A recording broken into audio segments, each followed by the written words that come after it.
হরে কৃষ্ণ, রাধে রাধে বন্ধুরা, সবাই কেমন আছো? আশা করছি ভালো আছো। আমিও খুব ভালো আছি।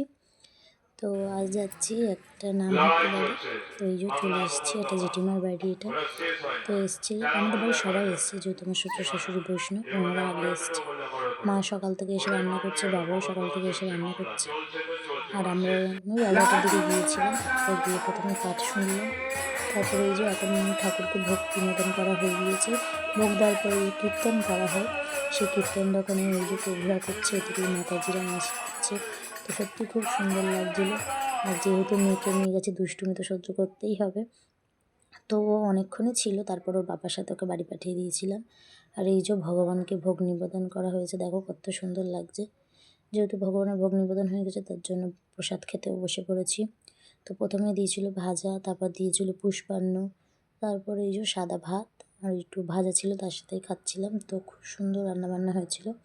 আর এটা ছিল শুক্তো। তো সত্যি প্রতিটা রান্না খুব সুন্দর হয়েছিল, মানে অসাধারণ যাকে বলে। আর এই যে এটা হলো এটা লাবড়া, পুঁই শাক, কুমড়ো, অনেক কিছু আলু টালু দিয়ে একটা লাবড়া মতো করেছিল। তো খেতে ভালো লাগছিল। আমি অতটা শাকসবজি খাই না, কিন্তু এরকম বাড়িতে নামহাট্টি বাড়িতে গেলে খাই। তারপরে যে ডাল আর আলু ভাজা, তারপরে দিয়েছিল এটা হলো কচু শাক, আর ওদিকে যেটা অল্প আছে ওটা হলো মোচা। অল্প অল্প করে দিচ্ছিল, কিন্তু অনেক রকম করেছিল।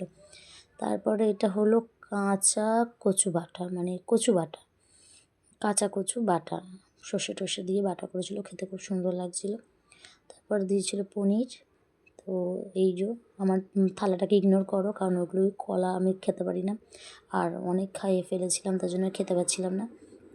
লাস্ট এই যে বোঁদে, তারপরে এই যে পরমান্ন, এইটার জন্যই বসে, মানে প্রচুর রকম আইটেম ছিল, আমি খেতেই পাচ্ছিলাম না, তার জন্য অত নষ্ট করেছি। আর এই যে লাস্টে আমি আমার বড় যা বাড়ি আসছি, পিছনে দেখো ডেটি শাশুড়ি আছে, এখন ননদ আছে, সবাই মিলেই বাড়ি যাচ্ছি। টাটা।